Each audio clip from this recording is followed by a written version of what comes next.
The report I filed lists the date as October 14th. That's wrong. It was the 15th by the time I made it back to the truck, because I remember checking my phone when the signal finally caught and seeing 1:47 a.m. and the date already rolled over. But dispatch logged the initial call at 10:22 p.m. on the 14th. So that's the date on everything official. The incident report, the disciplinary summary, the separation paperwork. I don't work for the National Park Service anymore. Yeah, that's not a secret, and it's not a tragedy. I was a GS5 seasonal who'd been converted to a term appointment 11 months earlier, which means I had no union protection, no appeal rights, and no particular reason for anyone to fight for my continued employment when the investigation concluded that I'd deviated from patrol route, failed to maintain radio contact for over 3 hours, and returned to my vehicle in a condition that suggested, in the language of the formal write-up, impairment inconsistent with fitness for duty. I was not impaired. I need to say that clearly because it's the only thing in this account I'm fully certain about. My name is Dana Mori. I was 29. I'd been at Blackwater Falls State Park in West Virginia for 2.5 years, first as seasonal interpretive staff, and then as a law enforcement ranger after I completed the SLETP program at FLETC. Blackwater is a mid-sized park, about 3,400 acres of Allegheny Plateau forest, deep canyon gorges, the falls themselves, and a network of trails that connect to the larger Canaan Valley system. Tourist traffic is seasonal and front-loaded toward the lodge and the canyon rim. The backcountry gets quieter fast. By October, it's essentially empty. I liked that about it. I liked all of it.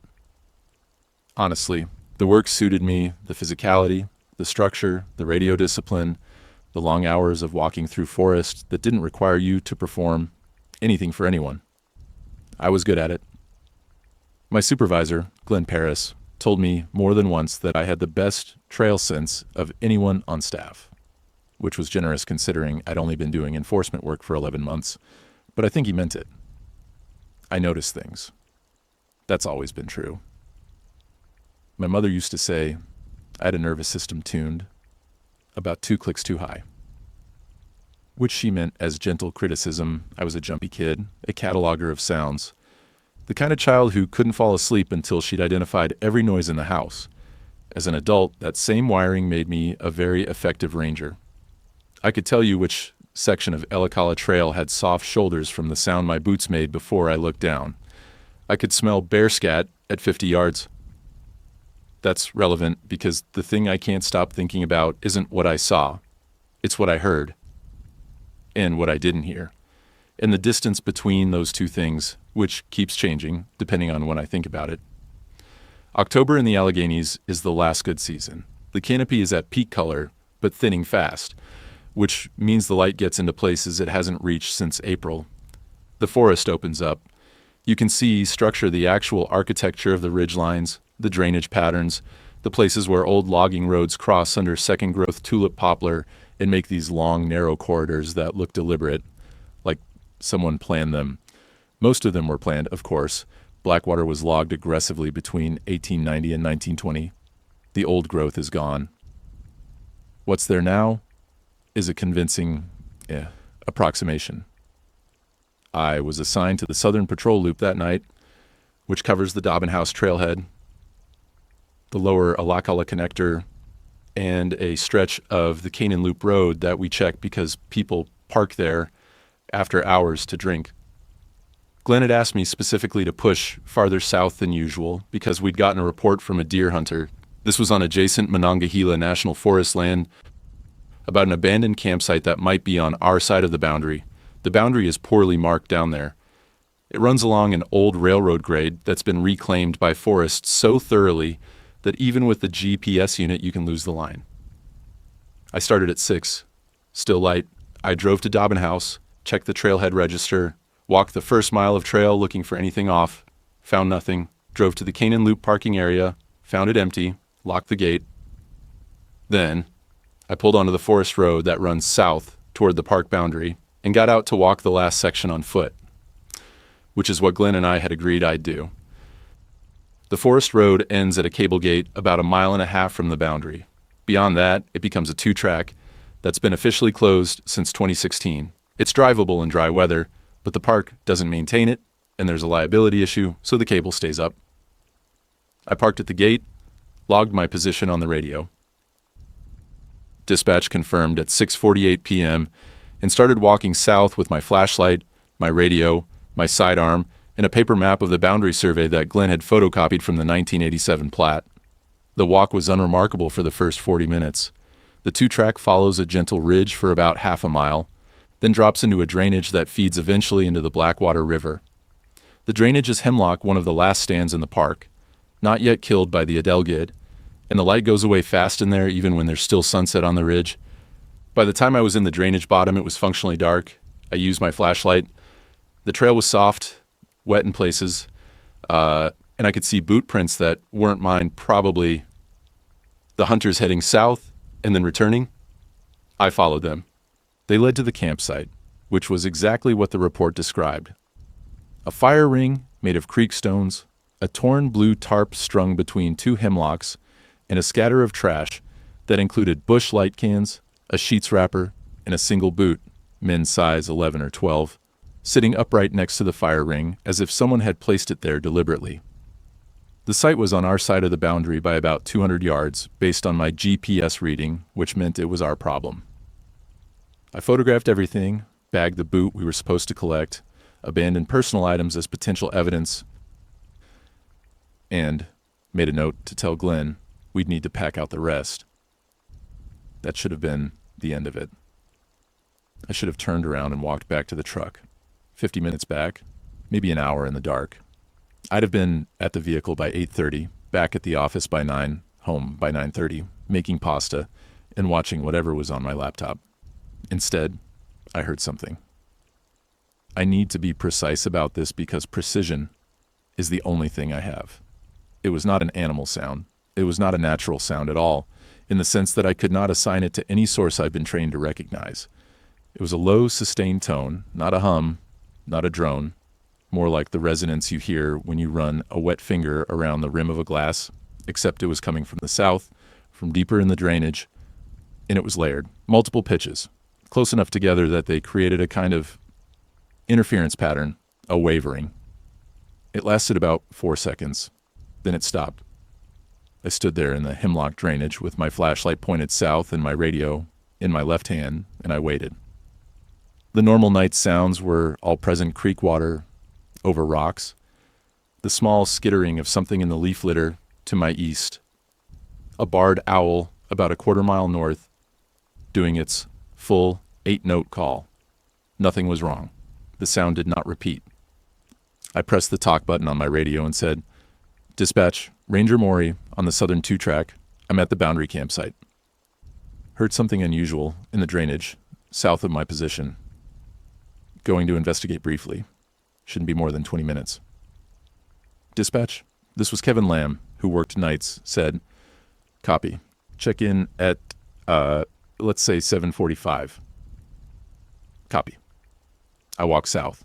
The hemlock drainage narrows and deepens past the campsite. The creek bed becomes the only reasonable path because the banks are steep and choked with rhododendron. I was rock hopping, using my flashlight to pick out the stable stones, keeping my feet dry out of habit. The canopy was dense enough that I couldn't see sky. The air smelled like wet earth and hemlock resin, which is a smell I normally love. It's one of the purest forest smells, but that night it was so thick, it felt textural, like walking through gauze. After about 10 minutes, the drainage opened into a small flat area, maybe 40 feet across, where the creek spreads out into a braided pattern over gravel and sand. My flashlight caught something on the far side. I stopped. There was a structure, a cabin, single-story, rectangular, built from logs, actual hewn logs with visible axe marks, chinked with what looked like clay and horsehair in the old Appalachian style. It had a single door facing the creek, a stone chimney on the left side, and one window to the right of the door that was shuttered with wooden planks. The roof was cedar shake, heavily mossed. The whole thing was maybe 15 by 20 feet. I had never seen it before. I had walked this drainage once in spring with Glenn during boundary familiarization, and once in August checking on the hemlock stand for the forest health team. Neither time had I come this far south. But I'd looked at every map of this area that existed, including the 1987 plat, the USGS quad, the historical overlays from the logging era, and the LIDAR data we'd gotten the previous year from a WVU study. There was no structure here. There had never been a structure here. That's not impossible. There are hundreds of historical structures in the Alleghenies that aren't on any map. Homestead cabins from the 1850s, logging camps from the 1900s, CECC shelters from the 1930s. They rot and collapse and get swallowed by rhododendron and hemlock, and no one records them because no one is there to see them. It surprised me. But it did not frighten me. I was, frankly, a little excited. Finding undocumented historical structures is the kind of thing that gets you a commendation letter and a mention in the park's cultural resource file.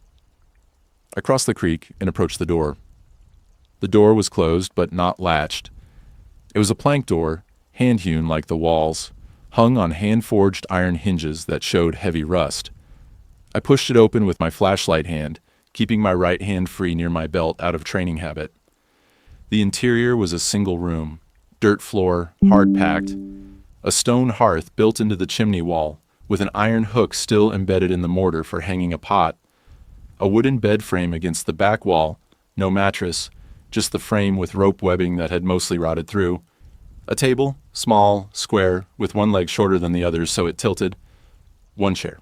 Someone was sitting in the chair. My flashlight found her before my brain processed what I was seeing, which means I had about 2 full seconds of visual information before the fear arrived. She was a woman, mid-60s or early 70s, white, heavy-set, with short gray hair and a navy blue fleece jacket zipped to her chin. She was sitting upright in the chair with her hands on the table, palms down, fingers spread. She was looking at me. "Ma'am," I said. My voice was steady. I was trained for this. "I'm Ranger Maury with the Park Service. Are you okay?" She didn't answer. "Ma'am, are you hurt? Do you need assistance?" Her eyes were open and focused. She was breathing. I could see the rise and fall of the fleece. But she did not speak, did not move her hands, did not change her expression, which was not blank exactly, but settled. The way someone looks when they've been sitting for a long time, and the muscles of the face have stopped performing anything. I stepped inside. The dirt floor was cold through my boots.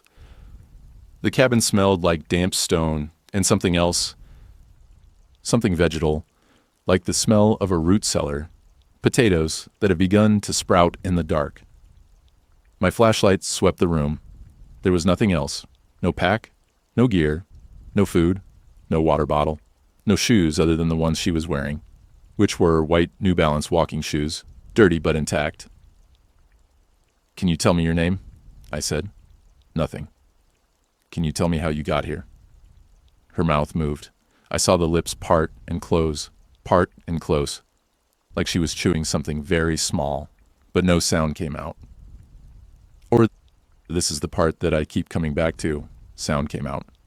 But it was so quiet that I couldn't make out words. I took a step closer. The table was between us. She was about 5 feet from me. I heard her then. She was counting. Not in English, not in any language I recognized. She was producing a sequence of distinct sounds clipped, consonant heavy, separated by equal intervals of silence that had the rhythmic structure of counting. One sound, pause. Next sound, pause. Next sound, pause. Each pause was exactly the same length. I timed it against my own heartbeat later and estimated the interval at about 2 seconds. "Ma'am," I said again, "I need you to stop for a moment and talk to me. Are you lost? Are you hurt?" She did not stop. She did not look away from me.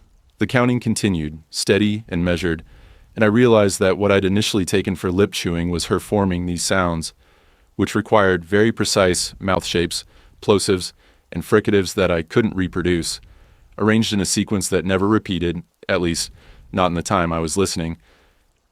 I reached for my radio. "Dispatch, Ranger Maury. I've located an individual in the drainage, south of the boundary campsite. Female, approximately 60 to 70 years old, responsive but non-communicative, requesting medical assistance and a GPS pin on my current location." Static. "Dispatch, Do you copy? Static. Not the sharp crackle of a dead zone. I was familiar with the park's radio shadows, and this drainage wasn't one of them. This was a soft, continuous hiss, like white noise recorded on tape and played back at low volume. It had texture. It sounded like it was going somewhere. I tried twice more. Nothing. I checked my phone, no signal, which was expected down in the drainage, but I confirmed the GPS was still tracking. It was. It showed me exactly where I was. 39.0, 847 degrees north, 79.4812 degrees west. I noted it. I looked back at the woman. She was still counting. The rhythm had not changed. Her hands had not moved. Her eyes had not moved. She was watching me with an expression I can only describe as patient. Not hostile, not confused, not afraid. Patient. The way you watch someone you've been expecting. I made a decision that I stand by. I decided to stay with her until I could establish communication, rather than leave her alone in an undocumented structure 2 miles from any road in the dark. She was elderly. She was not dressed for an overnight in 50-degree weather. She had no gear. Whatever was wrong with her stroke, fugue state, dementia, she needed help, and I was the help that was there. I pulled the chair back from the table and sat on the edge of the bed frame, facing her. "Okay," I said. "I'm going to stay with you for a while. We'll figure this out." The counting continued. I timed it. 2 seconds between sounds, no variation. I listened for a repetition of the sequence and didn't find one, which meant either the cycle was very long or there wasn't one. The sounds themselves were precise and varied. I counted at least 30 distinct syllables before I stopped tracking. They didn't sound like words. They sounded like something more fundamental than words, like the components from which words could be assembled but hadn't been yet. I sat with her for what I believed was about 20 minutes, but was, based on the timestamps I can reconstruct, closer to 45. During that time, several things happened that I need to describe in order. First, at some point I cannot identify exactly when the barred owl stopped calling. The creak sounds continued, but they diminished. Not in volume, but in complexity. As if the water was finding fewer and fewer stones to break across. The skittering in the leaf litter ceased. What remained was the woman's voice, the faint creak, and a kind of foundational silence that I had never experienced in a forest. Not quiet, silence. The absence of the constant low-frequency sound that living forest produces, the aggregate of insect vibration, fungal respiration, branch stress, root exchange, all the things you don't hear consciously but your body uses for orientation. That was gone. The forest floor around the cabin felt sonically inert, like standing in an anechoic chamber. I noticed this gradually, the way you notice a room getting darker. By the time I was fully aware of it, it had been that way for a while. Second, the woman's counting developed a spatial quality. I don't know how to describe this in technical terms because I don't think there are technical terms for it. The sounds she was producing began to feel located not just coming from her mouth, but arriving from specific points in the room. A syllable from the corner near the chimney. The next from above, the door frame. The next from directly below, the table. As if the sounds were being placed, deliberately, in a three-dimensional pattern that used the cabin's interior as its coordinate system. I told myself this was an acoustic property of the room. Stone chimney, log walls, dirt floors, strange reflections were possible. I told myself this, and I could feel the explanation lose traction as I formed it, because I know what reflections sound like, and this was not that. Reflections blur. These were precise. Each sound had a location as specific as a pointed finger. Third, my flashlight began to dim. Not the gradual amber fade of dying batteries I'd put fresh lithiums in that morning. It dimmed in steps, losing about 10% of its output every few minutes, as if something were being drawn from it in measured amounts. I switched to my backup light, a small LED on my keychain. It was bright and cold, and it showed me the room clearly, and I wished it hadn't, because in the fuller light I could see that the walls of the cabin were wrong. The logs were hewn. I had seen that from outside. But from inside, in better light, I could see that the axe marks were not random. They formed patterns. Consistent repeating patterns cut into every visible log, on every wall, from floor to ceiling. Shallow notches, maybe a quarter-inch deep, arranged in groups. The groups varied in size. Some had 3 marks, some 7, some 12. They were separated by smooth sections of consistent width. It looked systematic. It looked like language. I stood up. I walked to the nearest wall and touched it. The wood was warm, not the residual warmth of a heated room. The cabin was cold, colder than the air outside.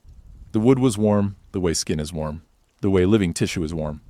I pulled my hand back and looked at my fingertips, and they were clean, and I could not explain why my heart rate had just doubled, except that something in the texture of that warmth had communicated to my palm before my brain could intercept it. Some information carried in the thermal signature of the wood that my body understood and my mind refused. The woman stopped counting. The silence that followed was the worst thing I have ever experienced. Not because it was frightening in the way that a scream or a gunshot is frightening, because it was complete.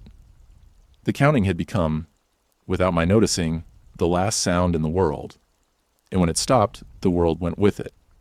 I was standing in a room with no sound, not muted sound, not distant sound.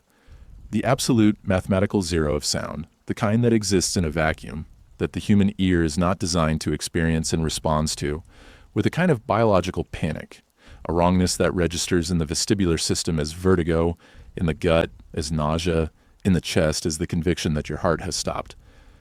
I don't know how long it lasted. It felt like a very long time, but it might have been 2 seconds. The woman spoke. "Sit down, honey." Her voice was clear and ordinary, West Virginia accent, Southern coalfield variety, the kind of voice that belongs to someone who has called you honey your whole life, and means it. I did not sit down. I turned and looked at her. She had not moved. Her hands were still on the table. Her expression had changed. She was smiling, slightly, with the particular warmth of someone who has recognized a familiar face. She was looking at me the way my grandmother looked at me when I was 8 and walked into her kitchen in Wheeling, and she hadn't seen me in a year. "Who are you?" I said. "Oh, sit down," she said. "You've been walking all night. Rest." "Ma'am, I need your name. I need to know how you got here." "I've been here," she said. "Sit down." "How long have you been here?" She considered this. The smile didn't change, but something behind it did a flicker of difficulty, like a person trying to remember a phone number they used to know. "Well," she said, "I don't think that question works here, honey." I was afraid then. Not of her. She was an elderly woman in a fleece jacket. She weighed maybe 160 pounds. She was not a physical threat. I was afraid of the cabin. I was afraid of the silence that had filled it, in the way it had emptied, in the warmth in the walls, in the marks on the logs, and the spatial displacement of the sounds she'd been making, and the fact that my radio did not work, and my flashlight was dying in steps, and I was 2 miles from my vehicle in a drainage that I'd walked before and never seen the structure because it was not here before. "I'm going to take you out of here," I said. "Can you walk?" "Oh, I can walk fine," she said. "But that's not what's going to happen." "What do you mean?" "You're going to sit down," she said. "You've been looking for this place for a long time and you don't even know it." "But that's all right. That's how everyone arrives." "I haven't been looking for anything. I was investigating a campsite report." "Yes," she said. "And before that, you were walking these woods because they gave you something. And before that, you took this job because something in you needed to be away from people. And before that, you were a girl who couldn't sleep until she'd identified every sound in the house. You think that's a nervous system, honey? It's not. It's a door. It's been open your whole life. And you've been listening through it, and now you're on the side, and all I'm asking you to do is sit down. I want to tell you that this didn't reach me. I want to tell you that I recognized it as a manipulation, a cold reading, a set of generalities dressed up as specificity, the same toolkit that fortune tellers use to make you believe they know you. And technically, I did recognize it. I cataloged the techniques even as she spoke. She was taking publicly available facts. I was a ranger. I walked woods. I was here alone. And ordinary human traits, difficulty sleeping, sensitivity to sound, preference for solitude, and presenting them as a unique pattern that led, inevitably, to this moment. I recognized all of it. And it didn't matter, because she was right. Not in the mystical sense she intended, but in the descriptive sense she had identified the actual architecture of my life, the sequence of choices that had brought me physically to that room. And the sequence was true, and it did feel like it pointed somewhere, and I had spent 29 years not looking at that fact, and she had just said it out loud in a warm West Virginia accent while sitting in a cabin that should not exist. "I'm leaving," I said. "You can come with me, or I'll send someone back for you." "Nobody comes back," she said. "That's not how the drainage works. You found it because it was time. If you leave, you'll leave. But you won't find it again?" Good. Something in her face changed. The warmth didn't disappear, but it stratified. There was warmth on the surface, and something else underneath it. Something I can only describe as geometry. As if her expression was the visible face of a structure that extended backward into the walls of the cabin and downward into the floor and outward into the hemlock drainage and the ridge and the sky. And I was looking at one plane of a solid that existed in more dimensions than the room had. "They all say that," she said, at the door. I walked to the door. I put my hand on the frame. The wood pulsed. Not a vibration, not a mechanical oscillation.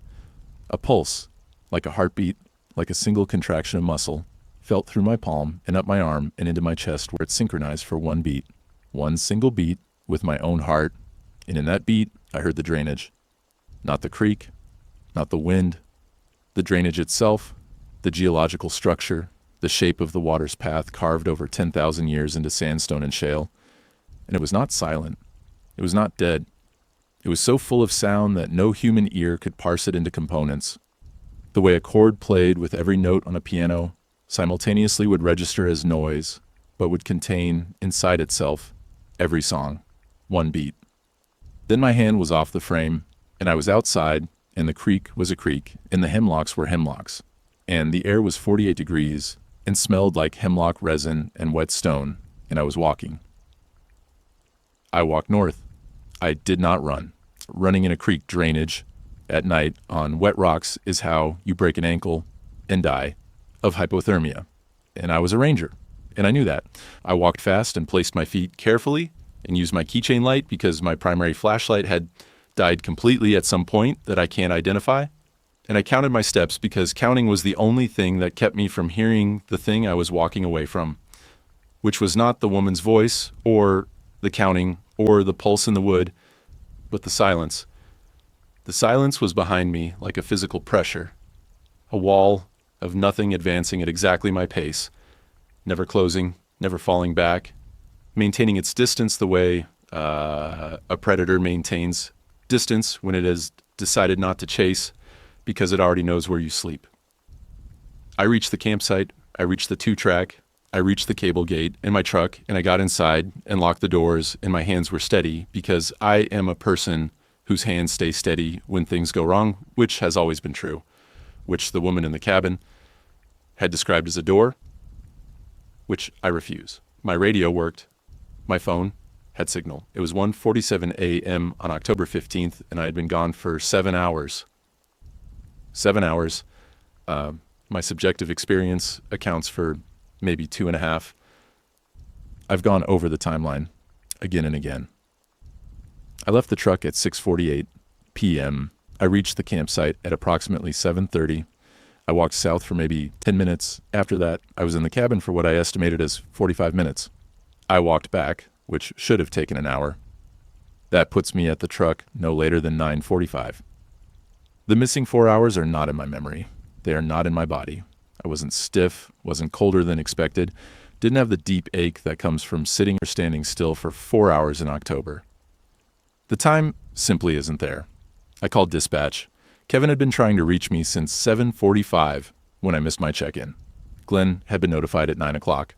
By 10 o'clock, they were discussing whether to send someone in. At 10:22, Kevin had logged it formally as a welfare check. Glenn was in his truck on the forest road 20 minutes from my position when I finally called. I told him I'd lost radio contact in the drainage, and that I'd found an unresponsive elderly woman in an undocumented structure near the boundary. I told them I needed medical to stage at the cable gate, and I could guide them in, at first light.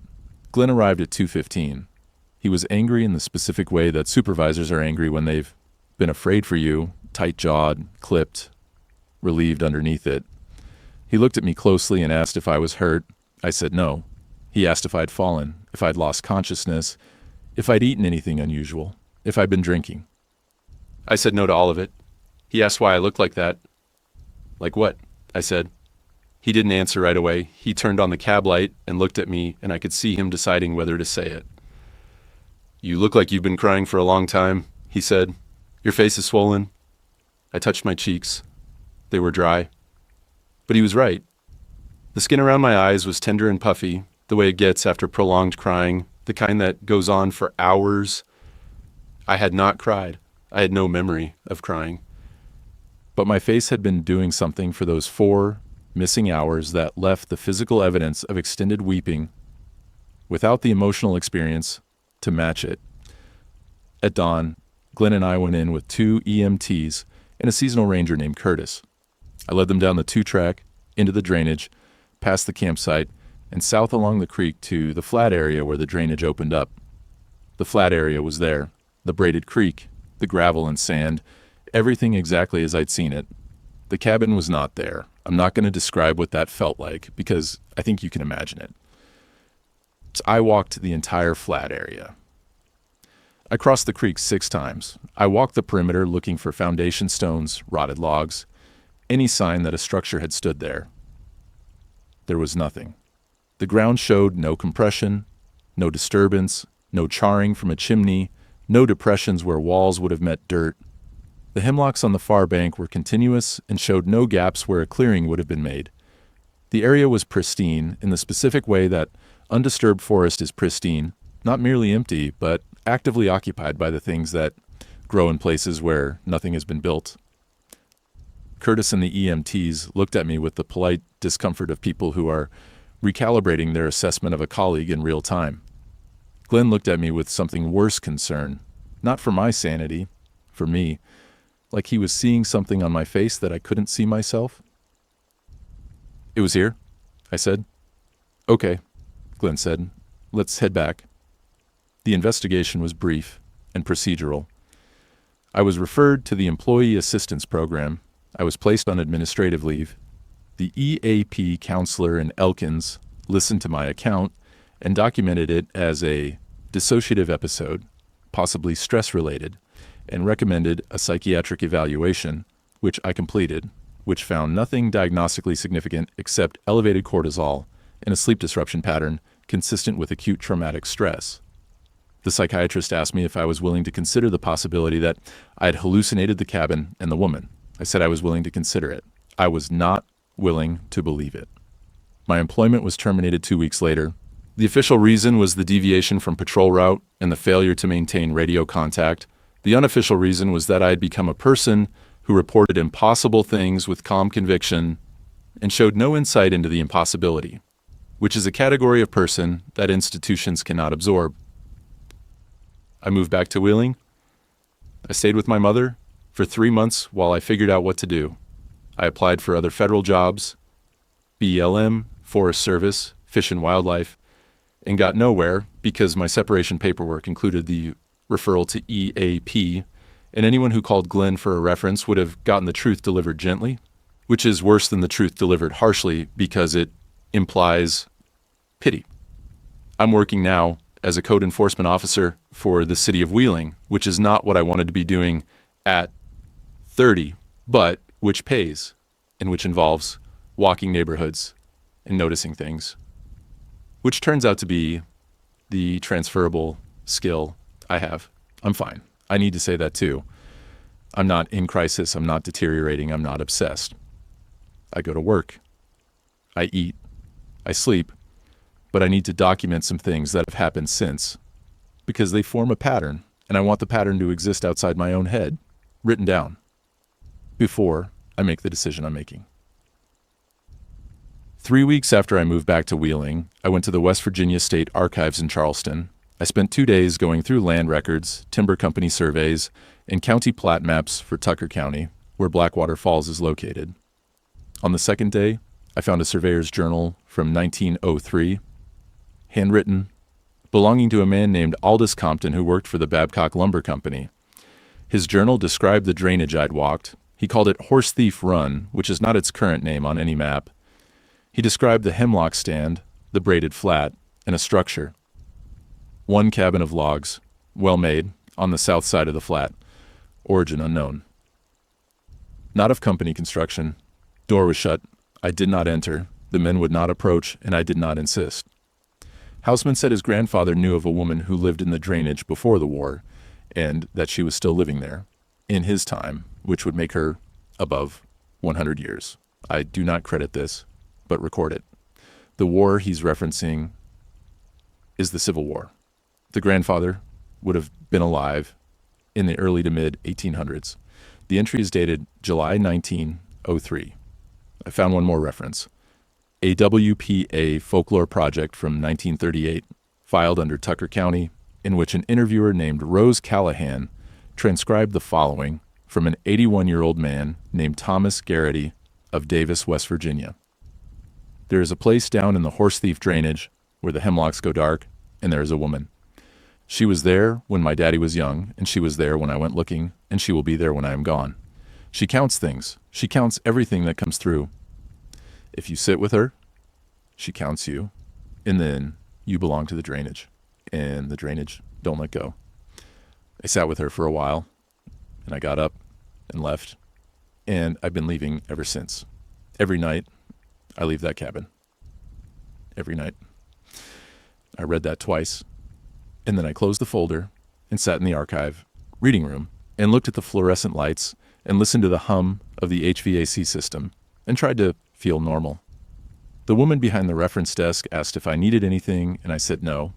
And she looked at me the way Glenn had looked at me in the truck, and I understood that my face was doing something I couldn't feel. That was 8 months ago. Since then, 3 things. First, I dream about the cabin every night. Not every few nights, not most nights. Every night. The dream is not a nightmare. It's not frightening. It's the cabin, accurately rendered, with the woman sitting at the table. And I am sitting on the bed frame across from her, and she is counting, and the sounds are placed around the room in their 3-dimensional pattern. And I am at peace. I am at a peace I have never experienced while awake. It is the most profound rest I have ever known. I wake from these dreams more refreshed than I have ever been in my life. And for the first 5 seconds of waking, I am in a state of well-being so complete that it makes the entire waking day feel like a diminishment. I am not being seduced. I want to be clear about that because I know how it sounds. I do not feel pulled toward the cabin. I do not feel a longing to return. The dreams are not getting more intense or more frequent. They are exactly the same every night with mechanical consistency. They are a fact of my sleep the way breathing is a fact of my body. I did not choose them, and I cannot stop them, and I have stopped trying because trying accomplished nothing except making me afraid of sleep, which made everything worse. Second, I can hear things I shouldn't be able to hear. This started about 4 months after the incident and has been progressing steadily. Not dramatically, I'm not hearing radio frequencies or conversations through walls, but my hearing has sharpened to a degree that is not consistent with my audiological baseline, which was tested during my FLETC physical and was normal. I can now hear the electrical current in household wiring. I can hear the crystalline structure of ice forming on a window before the frost is visible. I can hear, on quiet nights, something that I believe is the water table moving under, wheeling a deep, tidal, patient sound that has the same rhythm as the creak over stones in the drainage. I mentioned this to the psychiatrist at my 6-month follow-up, and she documented it as hyperacusis, possibly anxiety-related, and recommended white noise at night. I use it. It doesn't help. Not because it fails to mask the sounds, but because the sounds are not in my ears. They are in my chest, in my skeleton, in the architecture of my body. which has become a receiver for frequencies I did not ask to hear. Third, and this is the one that made me write this. 2 weeks ago, I was walking my route in East Wheeling, checking addresses for code violations, and I passed a house on 29th Street that had a porch I needed to photograph for a railing deficiency. I took the photo and turned to leave, and there was a woman on the sidewalk, mid-60s, heavy-set, short gray hair, navy blue fleece zipped to the chin, white New Balance walking shoes. She was not the same woman. I need to say that, and I need to believe it. The face was different. The build was different. She was a stranger, an East Wheeling resident out for a morning walk. And she passed me without speaking and turned the corner onto Market Street and was gone. But she was counting. Under her breath, almost inaudible, in sounds that were not English and not any language I recognized, she was producing a sequence of clipped, consonant-heavy syllables separated by equal intervals of silence. 2 seconds apart, precise, placed. I stood on the sidewalk and listened to her footsteps recede, and I could hear with the new hearing that I did not ask for it, that the sounds she was making were being deposited behind her as she walked. Not fading, not dissipating, being placed into the concrete and the asphalt and the brick of the buildings and the iron of the water mains under the street. Precisely, deliberately. In a 3-dimensional pattern that used the city as its coordinate system. I went home. I sat in my mother's kitchen. She asked me what was wrong, and I said nothing, and she looked at me the way everyone has looked at me since October, and I understood that my face was doing it again, the crying that I cannot feel, the physical evidence of something my consciousness is not invited to. I'm going back, not to the cabin. I don't think the cabin is there to be found. I think the cabin was there once, for me, and will not be there again because it doesn't need to be. Thomas Goretti said he's been leaving the cabin every night since 1903, and he said it in 1938 as an 81-year-old man who is still alive, which means either the WPA interviewer got the age wrong or she didn't. I'm going back to the drainage, to the flat, to where the cabin was. Not because I feel pulled, I don't. Not because I want to sit down, I don't. But because I can hear the drainage from Wheeling now. I could hear it from Charleston. I can hear it from everywhere, which means either the drainage has expanded to include everywhere, or my body has become an extension of it, and the distance between those two things is academic. The woman said, I'd been listening through a door my whole life. I said, I refuse that. I still refuse it. But refusing is not the same as closing, and the door she described is not a metaphor I can choose to reject because it was never a metaphor. It is a property of my auditory system, which has been modified without my consent to receive a frequency that contains a count, and the count includes me. And I don't know what being counted means, except that Thomas Garrity was still leaving the cabin every night, 35 years after he sat down, and that the woman in the cabin did not look like someone who aged, and that the surveyor in 1903 did not enter, and his men would not approach, and none of that stopped the cabin from being exactly where it was when I arrived 121 years later. I'm going back because the alternative is to stay here and listen to the city being counted around me and feel my face cry without my permission and wake up every morning in a peace so complete it makes my life feel like a hallway, and no, not believe. Know that the drainage is not pulling me and is not calling me and is not seducing me. It is simply there. It has been there for longer than the hemlocks, longer than the drainage itself, and it counts what passes through it, and I pass through it, and now I am counted. And being counted is not a threat or a promise. It is a fact, like gravity, like the movement of water downhill, like the shape of a drainage carved over 10,000 years into stone that has been warm since before there was anything alive to feel it. I'm going back on Wednesday. I've told my mother I'm taking a personal day. I've written this and saved it to a shared drive, and the location is in the file name, 39.0847 degrees north, 79.4812 degrees west, Horse Thief Run, Tucker County, West Virginia. The flat is about 1.5 miles south of the cable gate on the old forest road. The hemlocks will thin and the drainage will open up, and there will be a braided creek over gravel and sand. And on the far side, there will either be a cabin or there will not. If there is a cabin, I will not sit down. I'm saying that now, here, in writing, because I need it to exist as a statement made by a person who was still deciding. Not pulled, not eroded, not seduced, deciding. The way you decide to walk into a room where someone is waiting, not because they called you, but because the room has always been there and you have always been able to hear it, and the only thing that has changed is that you've stopped pretending you can't. If I don't come back, check the drainage. Not for me, for the next counter. And whatever you do, don't sit down.